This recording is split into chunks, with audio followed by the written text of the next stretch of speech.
What's going on, everybody, and welcome to another episode of the Oly Kanoli Show. Today we've got Shayne MaGee. Welcome. Thank you, bro. Thank you for having me. How you feeling today? Great, bro. Alhamdulillah. Alhamdulillah, bro. Yes. So, bro, tell me a little about yourself. So, I mean, bro, honestly, I came from humble beginnings. I was born and raised in Easton. Went to high school there. And I haven't really traveled too much, but yeah, my life is just based upon here, to be honest with you. Do you think that almost stunts like your ability to learn more, maybe, or do you think that like affects you in any way, or what? Yes and no. I believe like there's things outside of this city, there's things outside of the state and the country that if I got around it, you know, I think I'd become more knowledgeable in some areas. But you know, Allah blessed me with certain people in my life that, you know, might have been to those certain places. Yeah. So I'm able to still, you know, gain knowledge in some. Yeah, absolutely. It's like you're learning and soaking up the culture from the people around you. Yes. Which is so important. Yeah. And it's also important to have, again, diverse friends for that same reason. Exactly. What are some places you want to go to? Bro, I really want to go to Egypt, like really bad. I want to go to the Middle East, I mean, to be honest with you. Africa as well. I do want to touch Europe, but I'm not as excited to go there. You know what I mean? I'd rather like see like the other side of the globe. Like, the spots that you think that people don't tend to go to as much. Yeah, exactly. Yeah. No, that's awesome. And again, me being Egyptian, like I've visited Egypt, I've been to Dubai before, I've been to Jordan, and again, going to these different Arab countries, again, I learned something new at each one. And they all speak a little bit of different dialect of Arabic too. But I've also been throughout Europe a little bit. Again, I traveled to Spain, I've been to France, and me talking about France, I think Paris is the most overrated place. Out of all my travels, Paris is the most overrated place I went to. I went there and I was looking around and I was like, I don't like this. Like, even if like, I brought like a future wife there, like, I don't know if I would glamorize it as much as it's shown to us in media. Yeah. But then again, the media puts, go to these white nations, these amazing romanticized languages, and then they show you Arab countries and they show you like war. They show you like that desert theme, right? That silly desert theme, and it's like, oh, they're barbaric over there. But then like when I went to Jordan, I went with my sister. My brother was studying abroad there, and my sister came. We and her went to visit him there. Dude, we went to something called Petra, and we went to something called the Wadi Rum, and we literally camped out in the desert.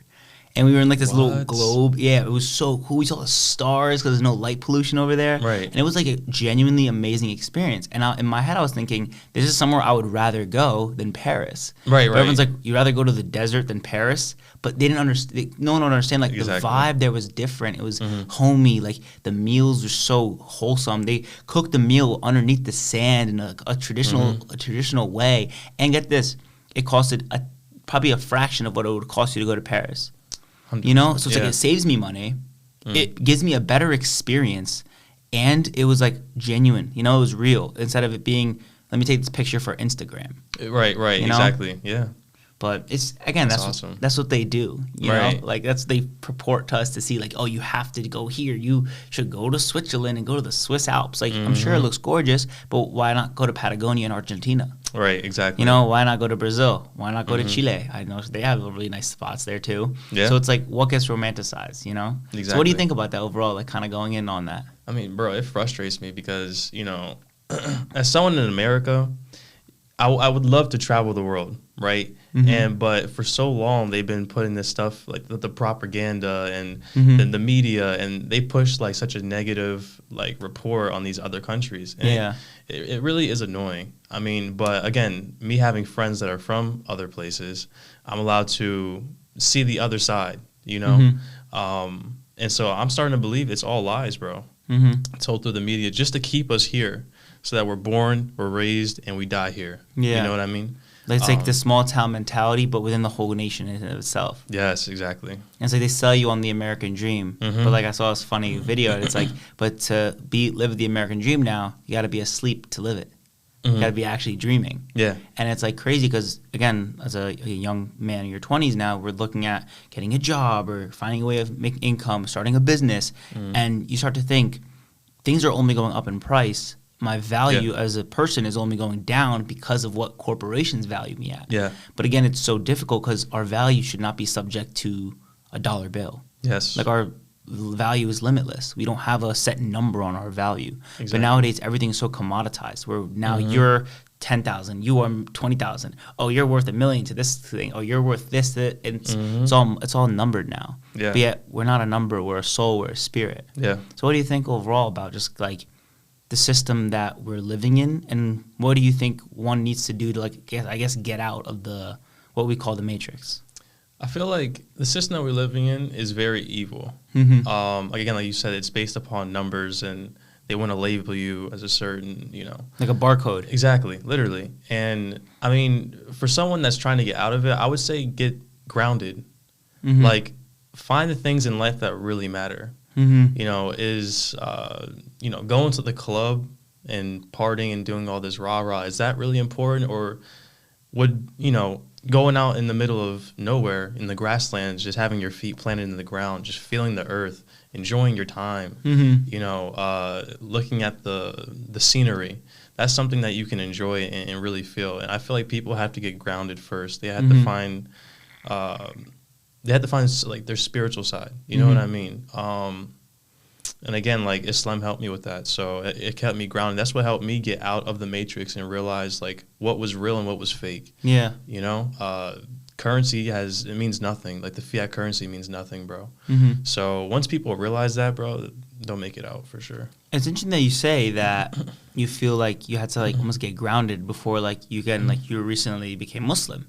And I was actually having a conversation with this, and I was wondering, what do you think about this statement where do you believe that before you really change religions or like change your mentality to something completely different and make like a drastic change, do you think that you have to become quote unquote woke first before that change comes? Or does that change come and then you get woke? For me personally, I feel like I got woke first and then I was able to shift into the religion because, I was watching videos. My friends were showing me, these YouTube channels that were showing me like great videos about just the matrix. I mean, like it was based off Islam, but it was like little subtopics like, the education system, GMO, stuff like that. And, just watching it from Islamic point of view, it really helped me like, okay, this is what's going on. Like, okay. So then, and then also the other things that Islam talks about, that's what helped me like really just realize it. It woke me up 100%. It makes sense too, because again, like me being like a born Muslim, something that kind of made me dive deeper into my faith, which sounds really weird, again, being born Muslim, but when I found my faith, right, is when I became more woke, is when I really dove in. I was like, oh my God, this is how the world works? Wait, that's how money is made? Wait, that is what that is? And you start connecting the dots, and you feel like the crazy person with like the board with all like the pins on the wall. You're like, the red string goes to this person and this person, they're connected and they're all connected. And then you have this like almost epiphany where you're like, wow, like this is how our world is. Now, how do I maneuver within the world? Yes. Oh, my religion and my faith gives me these guidelines. Okay, let me follow these guidelines, see how my life turns out. And then following those guidelines, I get closer to my goals. I stop wasting time on my distractions. I start worrying about my purpose rather than my desire. And it's like the Matrix wants you to focus on your desires. The Matrix wants you to watch, obviously, like inappropriate content on the internet. The Matrix wants you to waste your money at the club. The Matrix wants you to do these things that waste your time, spirit, money, soul. And it's so funny because sometimes I'll listen to people who are not religious at all, but very spiritual. And it's so funny because like they'll be like, make sure you speak good words to your water and all these things. And in my head, I'm like, what's funny that in Islam, before you drink water, before you do anything, you say Bismillah. Exactly. It's like in the name of God. And it's so ironic. It's like, what better to say to your water than in the name of God? Exactly. Right? And it's so funny because I'm like, it shows that spirituality and being spiritual, you're closer to religion than people who are even within a religion who are not spiritual at all. Right. And that's like kind of a really cool concept where it's like, to be truly a religious person, you have to have these feelings innate. It's in your heart. It's not a, hey, look at me doing all this good. I just donated all this money, guys. Look. It's like people donate now and they make videos on it. And it's clickbait content. And it's good content. They are helping people with that money, correct? Right. But deep down, there is just a small part of me that tells me that something is wrong with that. It's like, great. I'm so happy that happened because it's a good thing. oh, you gave a concession stand workers that are in New Mexico that immigrated recently $1,000 for how good their tacos were, and you gave them free tacos and got business and got it booming. That's amazing. Like, that's a great thing, right? But it's a great thing for them, and they got the blessing. But what was your intention behind it? Right. Was it strictly to help, or was it strictly to, like, use it for, like, social media clout? Right, exactly. You know? Yes. And I don't know, I kind of want to go off of that and, like, going off of Matrix stuff and just kind of seeing what you think about that kind of stuff. Yeah, bro, I think about that all the time. I mean, it's crazy, like you said, some people will do it for the out of the kindness of their heart, or they'll do it for the clicks or the followers or, you know, subscribers. So, to me, I mean, I think the most authentic way, me personally, to move is to do something where it's not seen by the public eye. You know what I mean? And I believe, like, Allah says, like, that's more, like, cherished in his eyes is when you do something for the sake of God rather than the sake of, like, the public eye. You know what I mean? Yeah. So, yeah, I mean, that's how I feel about that. No, that's awesome. And I would say, like, going off of this, like, clearly you're passionate about this kind of stuff. Like, what else are you passionate about within, like, life itself? Like, what are the things that kind of make you feel the most Shayne? You know, like, what are those things, you know, that make you feel the most you ever? Bro, I mean, things that make me feel like me, I've always, since a young age, I've always asked questions. So I guess, like, things that make me feel more of myself is just finding out answers to questions, like just getting more knowledge. Like seeking knowledge, seeking the truth. Yes. I mean, from learning, like, new languages or learning about other cultures or learning ways on how to, again, be grounded or become more spiritual, learning about the religion, and even how the Matrix works. I mean, any question that I have, literally, bro, like, it just makes me feel more of me because I know from a young age I was always, like, the intellectual one. You know, my brother was always like that. Not that he was, like, you know, dumb or anything. He's obviously smart, but he was more of the athlete growing up. And me, I was always, like, the questionnaire. Like, I would always ask questions as a kid. So, and, you know, that's hard to accept for some people because, you know, growing up, I've always wanted, of course, I wanted to play sports. I wanted to be cool. I wanted to be on the high school team, have people look at me. And you were, though, weren't you? Like, you were on, like, sports teams and stuff. You played basketball, right? Yeah. In high school, I did, yeah. I wanted to drag that dream out, though. Of course, like, everyone has hoop dreams. Exactly, all the bro. time. Everyone has hoop dreams, bro. And I'm not gonna lie, bro. For a while, it was hard to accept, like, dang, this might not work out. But as I got older, and, you know, Allah blessed me with more knowledge and more wisdom, I realized, like, my purpose in life is not to be an athlete. My purpose in life is to start from the beginning, what I really started off doing, which was asking questions and getting knowledge and spreading the answers and sharing it with people. So, I mean, I guess that makes me feel more of, like, myself. When you have those, like, high-level conversations where you're seeking the truth, seeking knowledge, but then not just storing it with yourself, but then sharing it. Yes, sharing it. And that's awesome because not a lot of people understand that part of life, where when you have a company or a business or you want to create something with someone, nothing, if it's just an idea and it stays in your head, it'll never become real. Yes. You know, but, like, if you have an idea, then you talk about it with someone who, again, who isn't going to give you evil eye or, like, hate on you, right? Yeah. But someone who actually supports you, then they push you a little further along that route. Like, hey, what do you think about this? And, like, getting pushed into this, like, dream, right? And kind of pursuing it. Where it's like you have to have these big dreams, but then allow yourself to grow within that dream. Yeah. You know? And it's like giving that time and growth, and ask those questions. Yes. Because you can't get anywhere unless you ask a question. Exactly. You know? So it's awesome that that's a part of your, I guess, like, inner self, because then that will allow you to be more successful in other avenues of life. Yes. You know, and that's awesome that you feel that way already. And it's a great answer, too, because some people will be like, oh, I'm just passionate about making money, or I'm passionate about this thing, that's it. It's like, why? You know, it's like you already asked yourself, like, why? You know? Of course. That's awesome. So what are some things that you think that you kind of have dreams for the future within yourself, within, like, society, and, like, how do you want to impact society? Bro, I want to impact, well, first, knowing how society's headed. You know, in the future, we're looking at, like, you know, AI. We're looking at a lot of fake food, a lot of fake realities.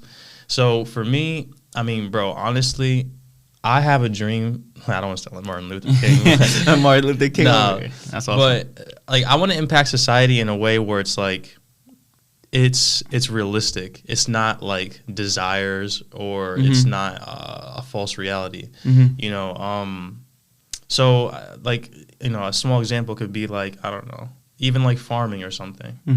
You know, it's very simple. Or, you know, having like a halal business, like food wise, where it's like, you know, you're feeding people real stuff. You're giving people like real quality. Yeah. You know, so rather than like the modern day processed foods where you're slaughtering chickens by the thousands in a day, when it should be more of a personal experience. And that's what makes it halal, is when it's cut by a human being, by the book. So you could be Christian, Jewish, or Muslim, and use a blade by the neck, obviously the jugular, so that the blood pours out right away, and it's an instantaneous death. And because the blood is draining, then it becomes a pure animal. It's clean. Yes. Because the blood could have diseases or anything, and it drains from there, where the most blood rushes through. And it makes sense. But then you start telling people this, like, I want to do something halal. And it's like, nowadays, regulations almost stop halal from happening. And I saw, like, in Germany, I saw a video that is basically getting stopped. In Australia, it's being, like, limited and stopped. And the regulations basically say you have to stun the animal before you make it halal. But if you stun the animal, then it's not halal. It's not halal anymore, You know, so it's like, it's a cool concept where it's like you want to do something real.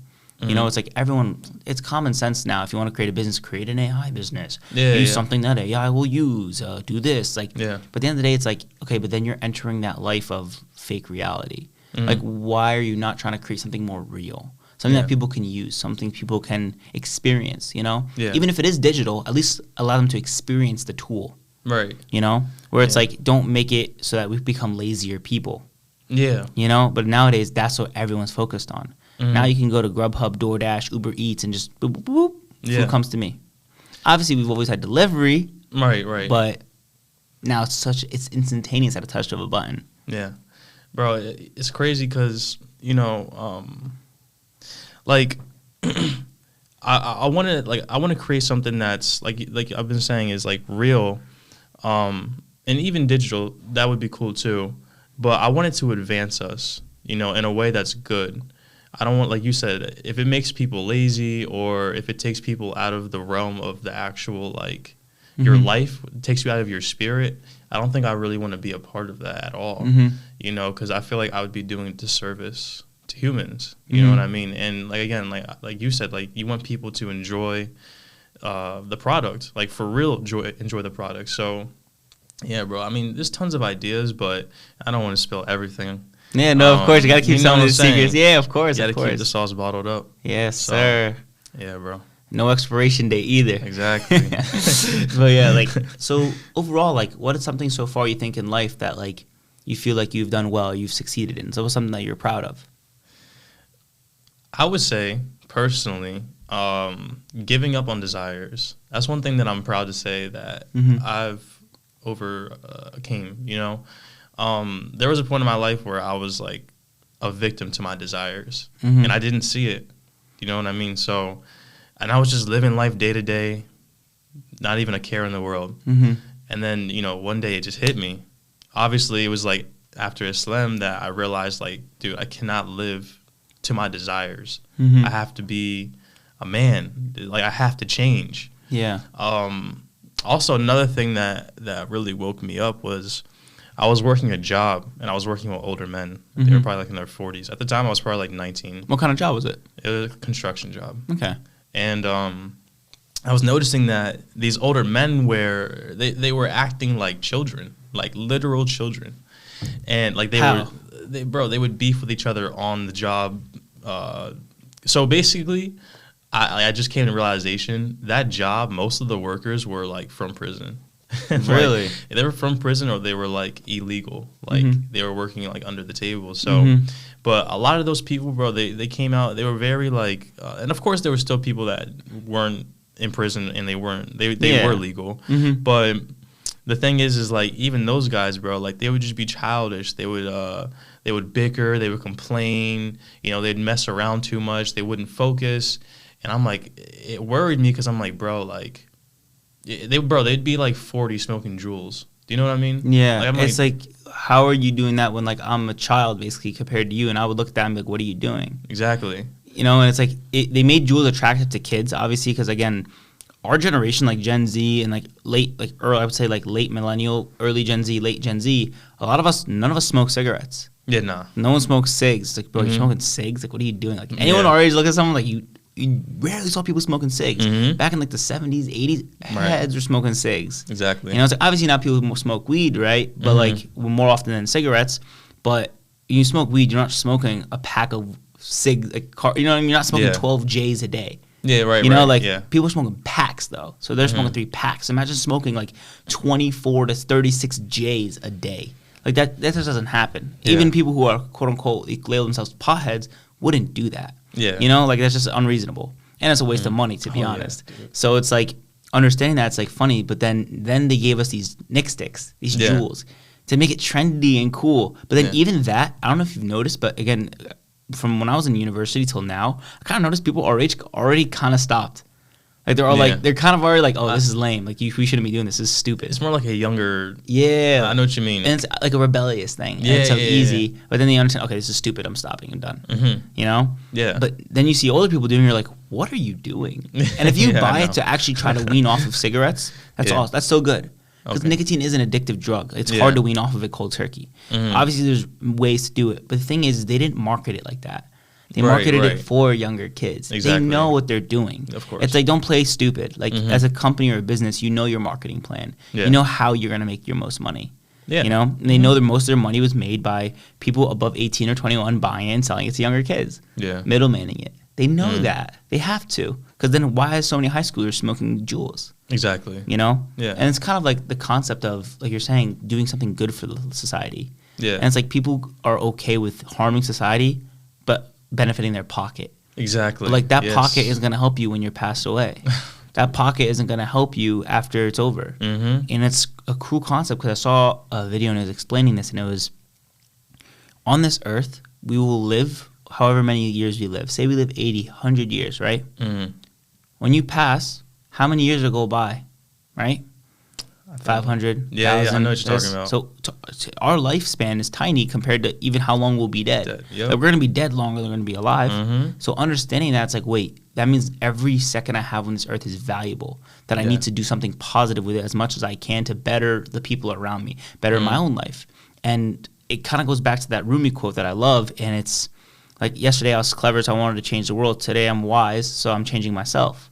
And it's like, when you change yourself, you actually inspire others. Instead of me going to you and be like, hey, Shayne, do this. Hey, Shayne, do this. Hey, Shayne, do this. But if you see me just doing, then you get inspired. Exactly. And that's how life with you works. And it never hit me until I started doing it and I started noticing it. Yeah. You know? But it's awesome that, like, you have that mentality, because not often do people have that mentality at such a young age. Yeah, bro. Like you're saying, 40 years old at a construction job and they're acting like kids. Yeah, bro. It literally just, like, it blew me away. And I'm like, bro, like, you are somebody's father. You're somebody's husband, you know? And at that moment, that's when I realized, okay, I need to get straight. Like, I need to start straightening up. I need to get on a better path. So at that point, I was putting down certain things. And then, like, a year and some change later, that's when I found Islam. So, and then that really just pushed away the rest of the desires that I had and kept me on a straighter path. So yeah, I mean, I'm glad that I've experienced that, so I can see the other side. You know what I mean? You get it. You understand why. Yes. It was something that was detrimental to your life. Yeah. You know, some people don't get to see that other side. Some people are just raised by, like, their parents tell them, don't do this, don't do that. And the kids don't get to understand, like, well, why can't I smoke weed? Or why can't I smoke a cigarette? And then, but, like, in my case, like, I actually got to see and live it. You have to live it and see it. Like, when I was at university, at college, I saw people being belligerently drunk. And, like, I'm so grateful that I've never drank before, but just watching it, I was like, this is disgusting. And, like, I genuinely would watch people act a fool, like, do things and act on their desires like crazy, you know? And I was like, wow, this is what it's like? And I'm someone who, like, I would always say, like, I have more trouble, I guess, like, controlling my impulses sometimes. Again, like, being hyperactive. I've always had trouble growing up with that. So I was like, imagine if I was drunk. I would wild out. I would be too honest. I'm already an honest person, but I'd be way too honest. I'd be way too direct. I'd probably get into a lot more fights. You know, and, like, I'd be a hothead even more than I have. Like, I have this inner hothead in me that I try to subdue as much as I can, but I have it in me to be really angry really fast, or my tempers could flare. But it's like when you are on the alcohol, your inhibitions go away. Yeah, bro. You know, it's like, and it does three things where it makes you hornier, you lose inhibitions, and it can make you like do things that like you usually wouldn't do. Yeah. So, and those are three big reasons why in Islam you don't do it, because it takes you out of who you really are as an individual. Exactly. And that is so dangerous. And it's like, and those three things are also what? Desires. You feel me? And so those are all desires where it makes you hornier, right? Which is a sin. It makes you want to kill or be aggressive or attack or be someone you're not, right? So again, that's another one where you're acting on your desires again. And it's like all these things, and like it's just so interesting that like for me, like seeing the relationship between Islam and like spirituality, where like spiritual people will be like, yo, alcohol lowers your vibrations. Right. But it does. Because what does alcohol do? It's literally a poison. It's like wine and spirits. It's like spirits, gin. Literally something called gin rummy, or like I know like gin is literally a drink, but in Arabic, gin literally is like, you know what I mean? It's like there's gin. Those are like the creations that we don't see. Yeah. You know, and it's like all these things. Like, dude, like you don't even realize that you're allowing a spirit to take over you when that happens. And it's like you want people to know this, and you want to teach people, but you really can't teach people anything because they can learn, they can listen, learn, understand what you're saying, and then still go choose to live the life that they want to live. Yes. The dunya. Yeah, bro. You know, the world. And it's like people have to understand like this isn't our only place. You know, there's a greater picture. And it's like if this was our only thing, and all we had was 80 years, 90 years, and that's all it was, and then lights out, and that's all it was, what would be the point of that? There's literally no point. There has to be a reason to this. You know, like you can't. And nowadays, people are living life with no reason.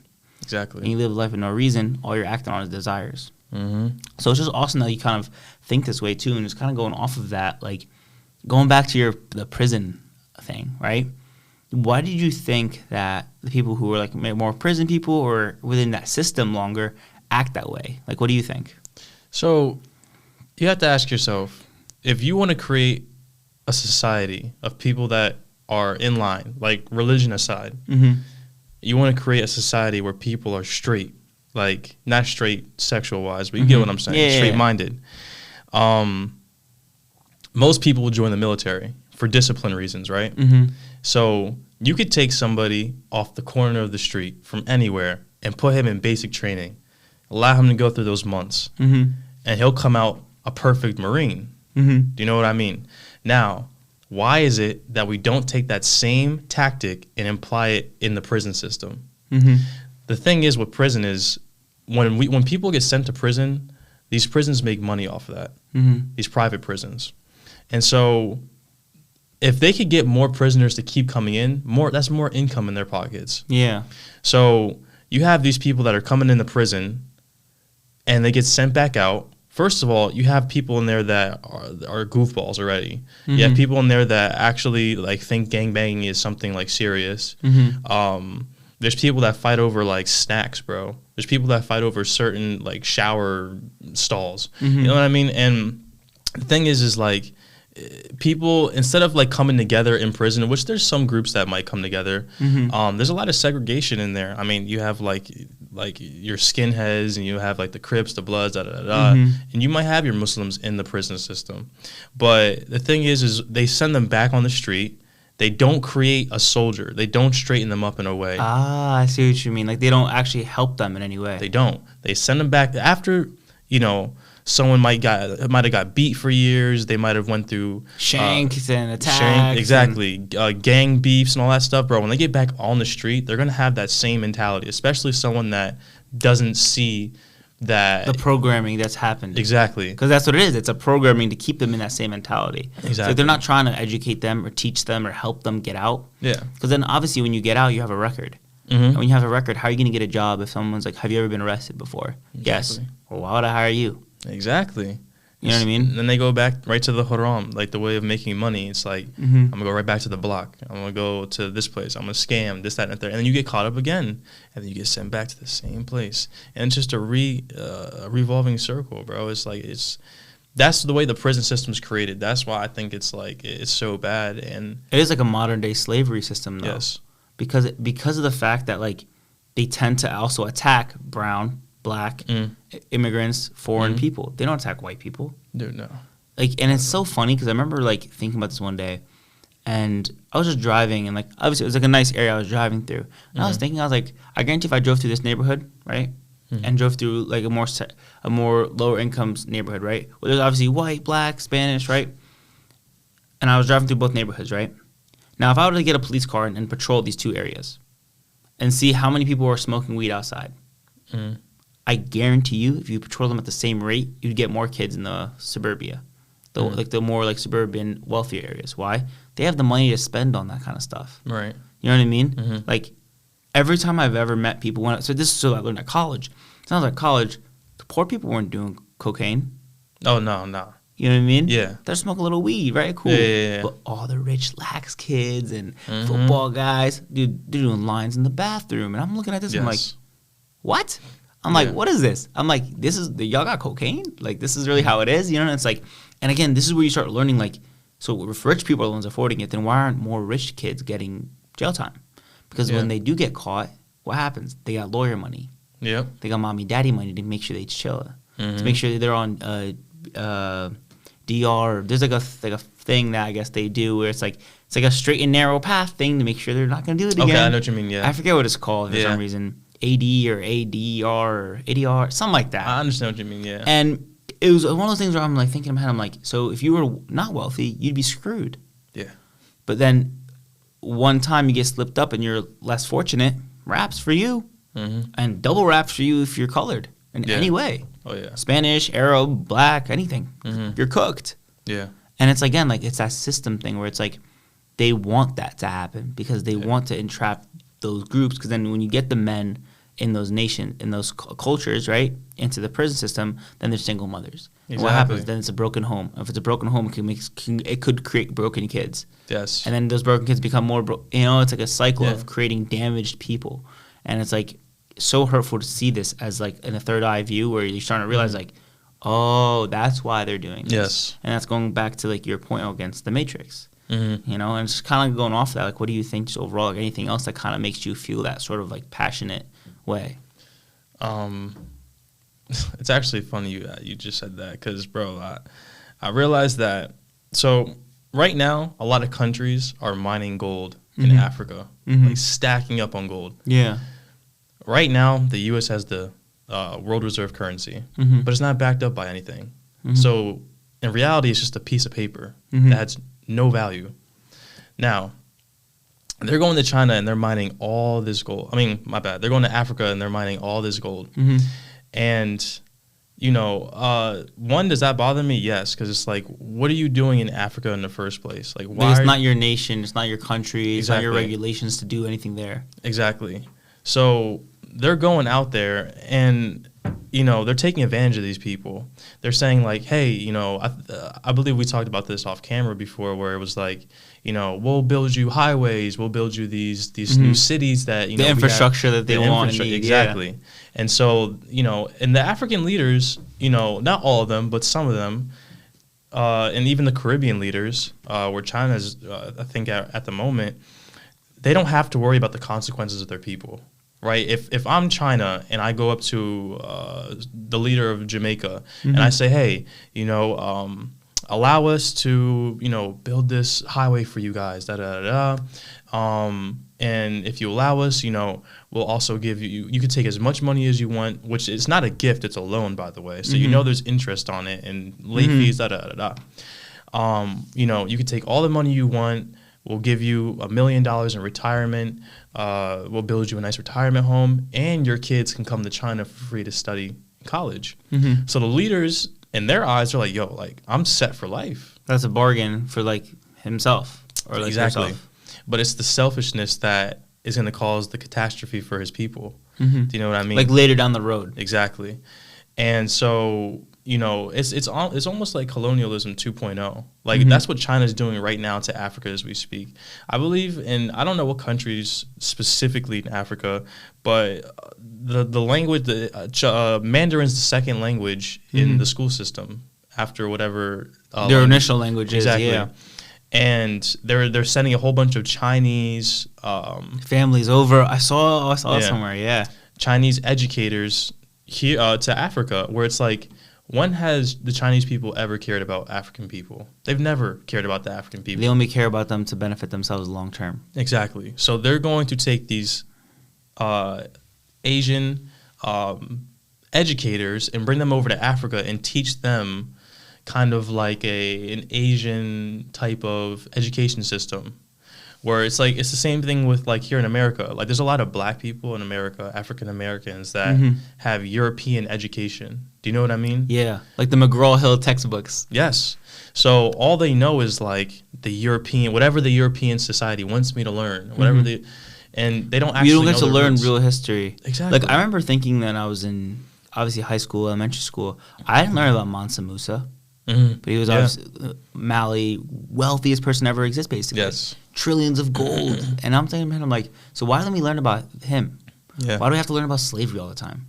Exactly. Like, even when we look at Egypt, like, when we studied Egypt, I remember thinking in my head, like, oh, we're learning about Egypt. This is awesome. But we weren't learning the parts of Egypt that I was learning from my parents. Like, I was learning about, like, nationalism within Egypt and this. And obviously within so many nations, there's corruption. And there's greed and selfishness. That's normal. Everyone expects that at this point. It's not like it's a surprise that this nation is corrupt or this nation bribed this nation. Yeah. Or, you know, it's normal. Like, we get it now. But I was always wondering as to why we learned about the Renaissance and stuff. But why didn't we learn the Islamic age, where, like, algebra was created by Muslims? The first big university was from Muslims. And we gave women rights, like thousands of years ago, where women were literally leading in so many aspects of life. And it's like, how did we get so far away from that? And then basically then in the Europeans, basically we're doing all these things. Like, I remember thinking, like, for us, like, in Islam, we believe in, like, cleaning ourselves and being so cleanly, bathing and using, like, a bidet, which is, like, in Arabic, it's called a shatafa. And it's, like, so funny because we use this to, like, basically clean our butts after we use the restroom. And I remember thinking, like, when I got to America and, like, being in the area and stuff and being in school, I remember getting panicked because I couldn't find one on the public toilet. And obviously as a kid, you start to panic. You're like, well, how do I clean myself then? Why would I clean myself with this piece of paper? You know what I mean? I was so confused. And I was like, huh? Like, but they see us as, like, dirty or barbaric in the propaganda that you were talking about earlier, right? But we had to teach the Europeans how to bathe. I remember that's something I did learn, though, through those textbooks, that they didn't bathe well. They had a lot of diseases, right? But even in Muslim cultures back then, they would wear headscarves or like face coverings with their scarves the men wear. So why? And it always said it was to cover from disease. And it's so cool because like, they wore masks, right? Just to cover from disease. Because, again, it does help when, like, if you're coughing or something, there's, like, something over your face, the cough isn't going to spread as much. Yeah, right. You know? Yeah. And it was so cool because I remember thinking, like, why didn't we learn about that in any of my textbooks? You know? I had to learn that on my own later when I got older. And I seeked that knowledge. I wanted to find it. So I did. I was like, why don't we learn that when we were, like, 8th grade? That'd be such a cool topic. Yeah. Even for, like, a month, you learn about, like, older cultures. I remember thinking, like, we wasted in 7th grade, like, wasted time learning about ancient Babylonian structures and do this project and create this diagram. This group gets the PowerPoint, present this place. You guys get the pyramids. You guys get the Babylonian structures. You guys get, and it's like, how is this teaching us anything? It's like the most lame programming. It's like, at least program is something more fun, like entertaining to learn. Exactly. And it's one of those things where you tend to think, like, how can we actually teach people things that matter? Like, I didn't learn how to balance a checkbook in high school. I didn't really understand how taxes worked. I didn't know what civic tax codes were. I didn't understand that politicians basically got donated money from large corporations when I was in high school. I didn't know any of those things. How do we get to know these things? By our own knowledge. Exactly. They don't give you the game. You got to learn the game yourself. It's like, okay, I want to run a business. Okay, how do you run a business? Okay, do entrepreneurship classes. But those entrepreneurship classes don't teach you anything. Dude, nothing. You know what I'm saying? Thinking, like, what's the point? Like, and even college, like, we always talk about this, but it's like, even college, let me spend $40,000 to $85,000 a year on this university. Okay, now imagine I took that same $80,000 a year and built a business, $80,000 every year. You would be millionaire by the time, like, 5 years from that, if you knew how to run the business. Because $80,000 is a lot of money. You could start a business for way less than that. You know, and it was kind of one of those things where I started to realize, dang, our society kind of sucks. Oh, yeah. bro, why do you, like, this is just a question, but, like, why do you think, like, it's so easy for us to put, like, 80,000 into a university, but it's hard to put that into ourselves, to invest that in ourselves. Like if you get a loan from the bank or a loan, like the student loans crisis basically and stuff. I just don't understand. Like, bro, I think we've been like brainwashed to think like you need to put your money into certain things. And if you put it into anything else, well, it's too expensive. Like investing. Like people will spend $100, $200, $300, $400 on sneakers, but tell them to put that in crypto or the stock market or even back into themselves, into their health, the food that they eat, and it's too expensive. I don't know if I have the time. But it's like you can spend that on Jordans. Are you kidding me? So like, bro, we're just like we're brainwashed to think the wrong things, bro. What do you think of then about consumerism? Consumerism is crazy. I mean. I seen something by Dr. Umar Johnson, and I don't want to like misquote him, but he said that African Americans have twice the amount of Mercedes-Benzes than the Europeans do, like in America. But they have twice the amount of wealth than African Americans have. So he goes, if you feel like you're worthless on the inside, then the only way you can add value is if you add something like materialistic on yourself. You know, so it just goes to show where people's heads are at. Like, and bro, you can see it anywhere. New York, Philly, Detroit. Bro, you see trappers and drug dealers with Mercedes-Benzes brand new off the lot. I mean, and then you'll see like maybe like a middle-aged white man that has a really good job salary-wise. He might be in the tech, but he's not driving Mercedes-Benz. He's driving like a Kia Sorento or something. Yeah, he's driving a Toyota Corolla. You know what I mean? Like he's saving the money and he's spending it in the right way. Like his finances aren't cavalier, bro. It's the same like stereotype too with like I would say immigrants, like brown immigrants or Asian immigrants. Ask any brown person or any Arab or any Chinese or Asian person, any descent, right? They literally would tell you, yeah, my parents drive a Honda. They drive this Toyota Corolla, a Nissan. You know, these safe, affordable cars that are cheap to basically have, own, to buy, and to maintain. And last a long time. So it's like they buy cars for a reason. You know, it's like they don't buy cars for the flashiness. They understand that it's a tool, right? Because they have that instilled within their culture. You know, and it's really tough because it kind of goes back to that same point that you're making where it's like, how do we like fix this problem when the problem is so deep? You know, like the problem goes way deeper than we think. Again, that's consumerism. Like again, you're spending stimulus checks on what? Gucci, Louis Vuitton. But dude, you can buy a T-shirt for $6. A nice quality T-shirt for $6. Bro. Like it could be it'll be blank, no logo, but it's a nice quality garment. 100%. But then why are you spending $1,000 on a pair of shoes, belt, shirt? Just those 3 items, not even the jeans. The belt. The belt can cost you $450. Exactly, bro. So you can flex the belt logo, but what you're doing is you're flexing basically the white man's logo. Exactly, yeah. And you're just making one guy basically really rich. You're making the one French billionaire really rich. Oh, yeah. 100%. You know, like, and it's crazy. In the pandemic, he actually gained the most money versus everyone else in that time period. Him and Elon were like basically neck and neck. And everyone's like, so how did he make the most money? It's like because everyone spent their disposable income on Gucci, on Louis Vuitton, and he actually owns all those companies, all of them. You know, he's like he owns all those companies, and he's sitting there eating. So he's like, all right, bet like these people are gonna be idiots basically and spend their money in a critical time on stuff that doesn't matter. Yeah, bro. You know? Yeah, bro. That's what I'm saying. Like, it's kind of hard to talk about like people.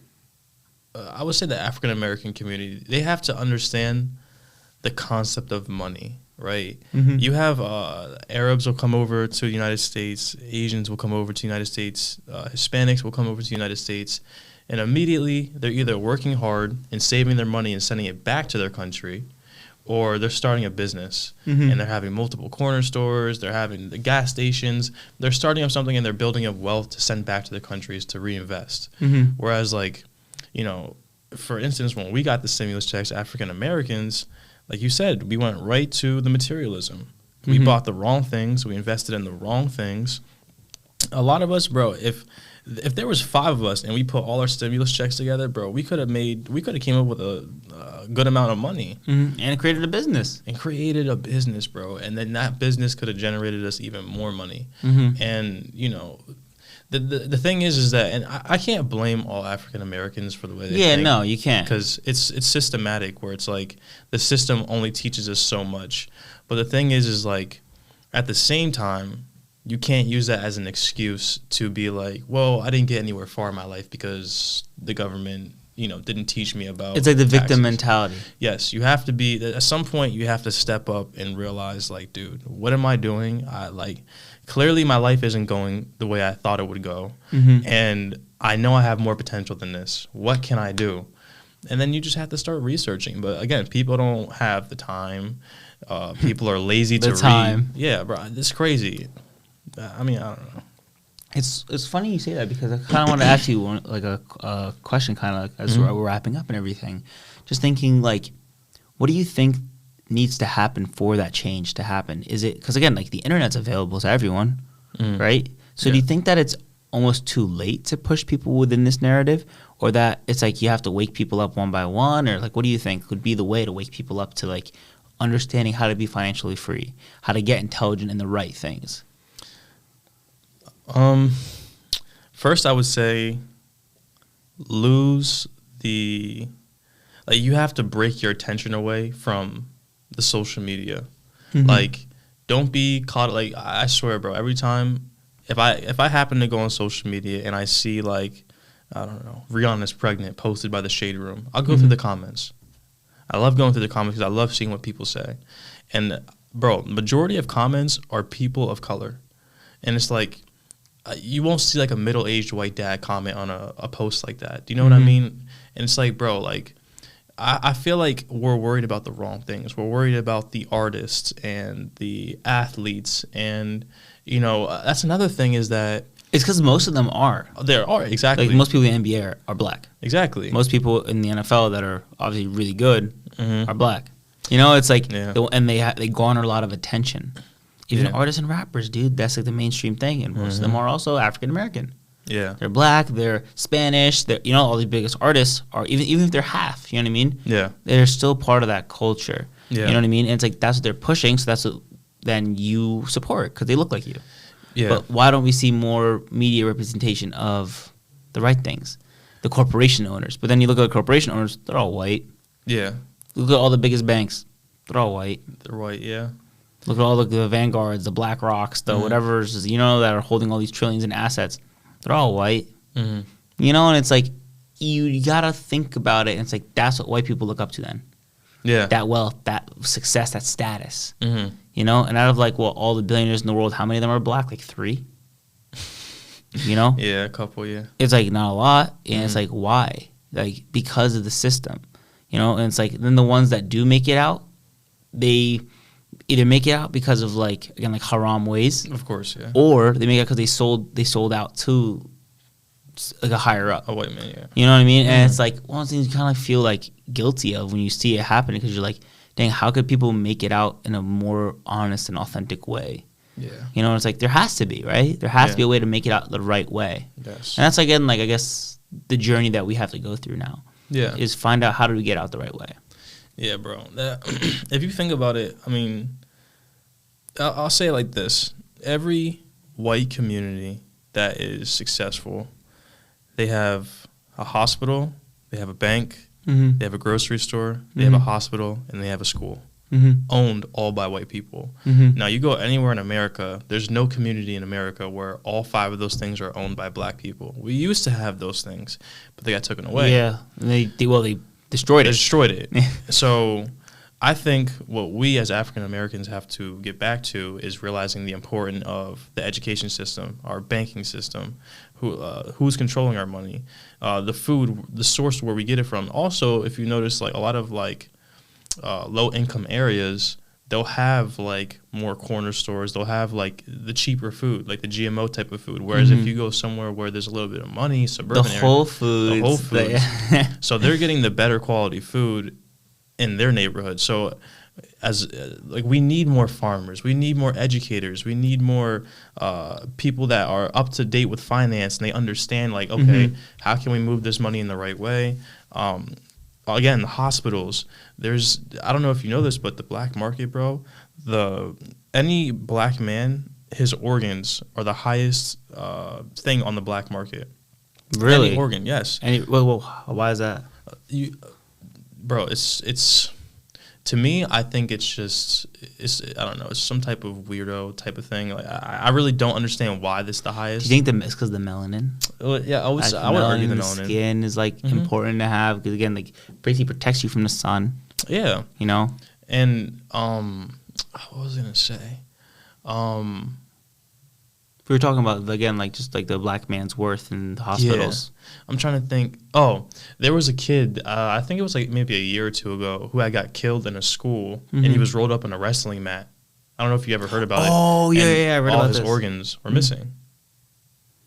How do you explain that? Yeah, like that's a very interesting conundrum that's going on there. Exactly. It's funny you say that you want more farmers because like in the last year, like 1,000 different plants have basically caught fire that create all this food, and now you see all these train spills spilling chemicals into the river in Ohio. But Ohio is one of the largest places for farmland, right? So it's like now they're infecting our farmland in Ohio that feeds millions of people. Crazy. And it's happening in these sweet spots, right? But it's happening at the same time as these UFOs and balloons and spyware. But then right after the World Economic Forum. Yep. And right after this. And then there's going to be an outage of power. And right after this. And it's like things are starting to happen. It's like they're distracting you. The Super Bowl, yep. all these things, and it's like the Grammys, and it's like all these things, and it's like so funny. It's like, okay, like when you become woke or you understand, you're like, okay, clearly you're distracting me from something. Yes. But then you look and see like the Epstein list going on, and you see that's also going on at the same time. So they're trying to distract as many people as possible to keep as many people under wraps as possible. Yes, bro. And it's like even going off to the Grammys thing. I remember seeing like clips of it. It's like basically a satanic worship. Yes. Like. Obviously, it's like people are like, oh, it's just art, man, because they say gay people are going to hell, so he just playing on the art, you know? Or they, them, Sam Smith, whatever, right? Yeah. And it's so ironic because it's like, for me, when I see that, it's like, these are people who got looked up to by children. Like, you're playing this song on the radio, and it's like, the lyrics are so demonic, too, where it's like sexual, and it's like playing on all the radio stations. And like, growing up, I obviously would like, hear music and like not think anything of it. Right. It would affect me sometimes. Right. Obviously, anything you listen to is going to affect your spirit, your soul, your heart, your mind.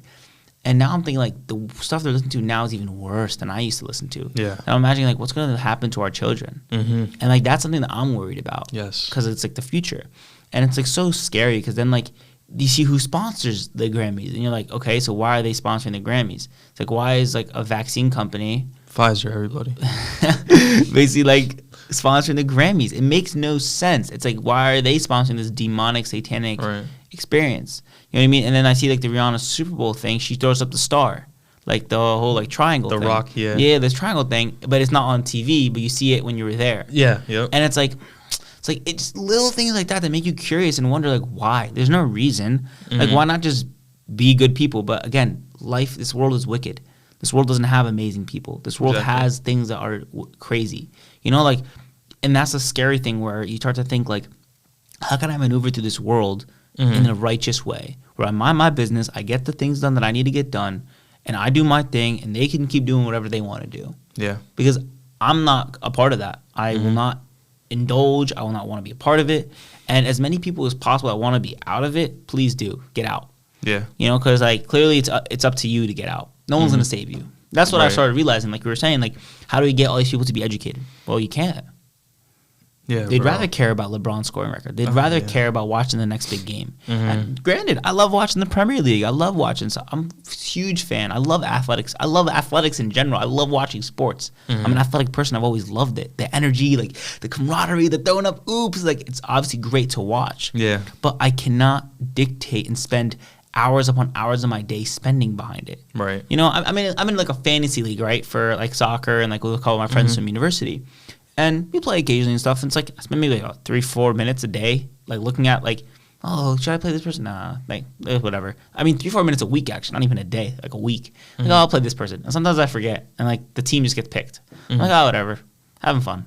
You know, it's like, but people take it so serious, and they spend hours in looking at stats and doing this, and it's like all those hours spent, you could be spending it doing something to better yourself, your mind, your spirit, your soul. You know, and again, just going off of what you said, like, bro. any like last words, I guess, like overall, again, like you say, current events, anything. It's like things that you believe in that you wish kind of want to like shed light on. One thing I don't think people know about right now is back to Africa about the whole gold situation. I seen a documentary like 2 days ago about the production of GMOs being pushed over into Africa. They used to be banned. They used to be illegal in a lot of countries, GMOs. That's something people don't know. Even in the United States, they used to be illegal. And I forgot what year we took that ban off, but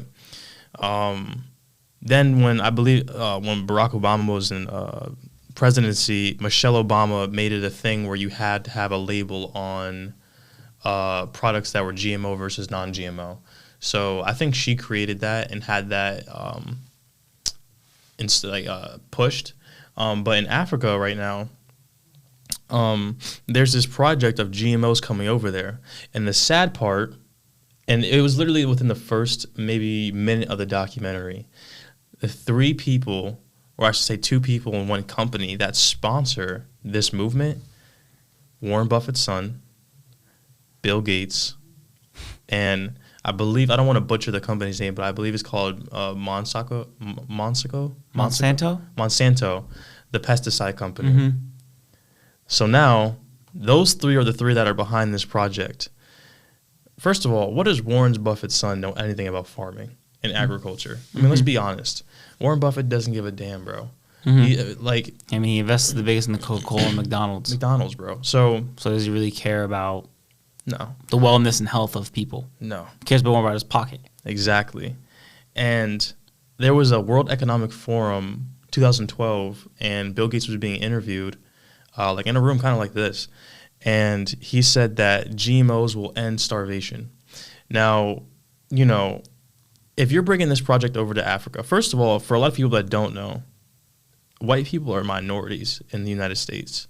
One, because a lot of people are doing a lot of like biracial couples, and so the white people aren't as dominant as they used to be back then before there was any immigrants here and stuff like that. The only issue is they have all the money. They have all the money, right? So their thing is, okay, dang, how do we put an end to this? How can we stop the Africans, the dark-skinned people, the Arabs, the Indians? How can we stop them from growing? The Hispanic people, how can we stop it? Because their birth rate is crazy. It's crazy. And also, they're eating, where they come from, they're eating food that's much better. It's more grown from the ground, no pesticides. Every time I go to Egypt and I eat the food there, I'm like, this tastes way better. Like, the bananas are actually bananas. They're not these giant things. Yeah. They're actually bananas. Or like when I eat blueberries or I eat kiwis there, I'm like, these are so sweet. And everyone knows this. Is like, if you're a mango lover, right? Yeah. And you want good mangoes, you go to Egypt. The whole Middle East always says, like, oh, you're from Egypt, they got the best mangoes. And every time I go there, I get, like, mango juice, obviously for, like, pretty cheap, too. It's affordable, especially if you're, like, American currency. And every time I go there, I'm like, dude, this is incredible. Like, it's sweet, it's delicious, and, like, you don't even feel, like, bloated or fat after having it, but it feels like it was loaded with sugar, but it wasn't. Yeah. Just actually sweet and natural. It's natural, right? You know, and, like, you feel good after drinking it. You don't feel, like, lethargic. You know, sometimes you eat, sometimes you eat like fruits and stuff and kind of feel like that like laziness hit you, kind of like that spike of like the glucose, and you kind of crash a little bit. You don't get that. You just taste good. Like, it just tastes good. You feel energized. It feels fresh. And again, that's like the whole point of wanting to travel. Yeah. And, like, I always tell people, it's like in Islam, like, we theoretically believe like GMOs are haram. Yeah. Because theoretically what you're doing is, imagine you're taking like a gene from a fish in the Arctic that doesn't freeze.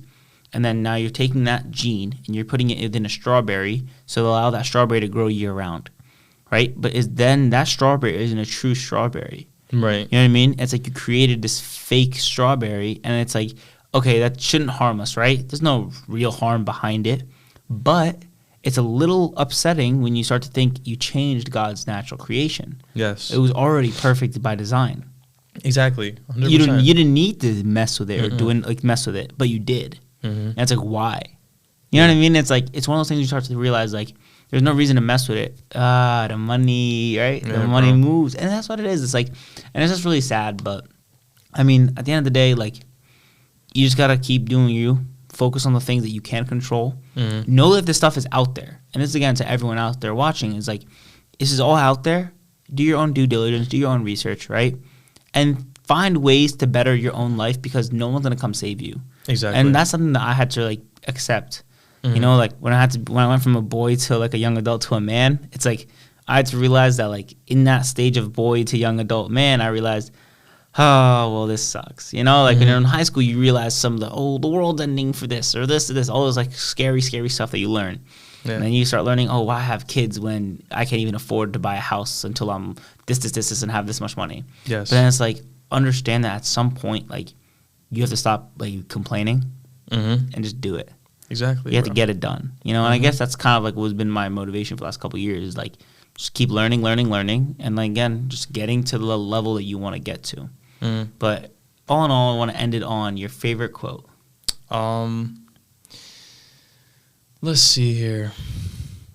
A quote. I'm not gonna lie. I haven't been around a lot of quotes in a little while, but I will say, I don't know if this is necessarily a quote, but Allah says in the Quran that basically, to sum it up, you can't, like, people like myself, I'll try to push people, you know, yo, do this, it's better for you, better. But if Allah does not will it, or He doesn't allow it to happen, then nothing will change. So I guess the quote is, a lot of things, everything's up to Allah. So you can try as hard as you want to change someone's mindset or to better somebody, but don't be disappointed when it doesn't happen. And move on. You have to move on. That's life. You know, you can't save everybody. That's another quote, I guess. Yeah. Yeah, I'll say that. No, it's awesome. It's very deep, too. It's profound, where it's like, you can't change the condition of man. You know, you can't change their condition unless they're willing to change themselves. Exactly. You know, and it's really special because, like, it's important that when you understand that, you go back into understanding, you know what? All I can change is myself, how I react. If someone punched me in the face, I can do one or two things. Punch them back or eat it, look at them, just keep it pushing. You always have a decision to make. Yes. But then what decision are you going to make that's going to better you? Exactly. And it's always thinking that way. But regardless, Shayne, this has been an awesome conversation, bro. Like, thanks, bro. Again, you're so wise and intelligent for such a young age. And again, taking this knowledge and growing and becoming the best version of yourself is, you know what I mean? It's bound to happen. Yeah. You know, and I'm excited to see, again, where you go in your life, your journey. And, like, I'm so grateful that, like, again, like, you're Muslim now, and, like, having conversations is awesome. Like, just because of knowing you from a couple years ago versus now, it's like the growth has been immense. You know, and it's like keeping this mentality, keeping this mindset allows you to be that person. You know, so I just want to thank you again for coming on the podcast again and just, again, having a conversation with me. So thank you again. I really appreciate it. And this has been the Oly Kanoli Show with Shayne MaGee. So please leave so many nice comments down below for Shayne. Awesome individual, great person. And I just want to let you guys know, if you guys want to be on the show, please, there's in the description below, I'll put the application. You could be sitting right where Shayne is right now, and you can apply. If I really like your conversation, I like the application you had, you're sitting right there. So I want to know what you guys think. And please, if you guys have any comments about the entire video, please start a thread down in the discussion. I want to know what you guys think. And again, I'll try to respond to as many comments as possible. So again, thank you guys for tuning in. Thank you guys for watching. I really appreciate you guys. And I'll see you next time on the Oly Kanoli Show. Peace.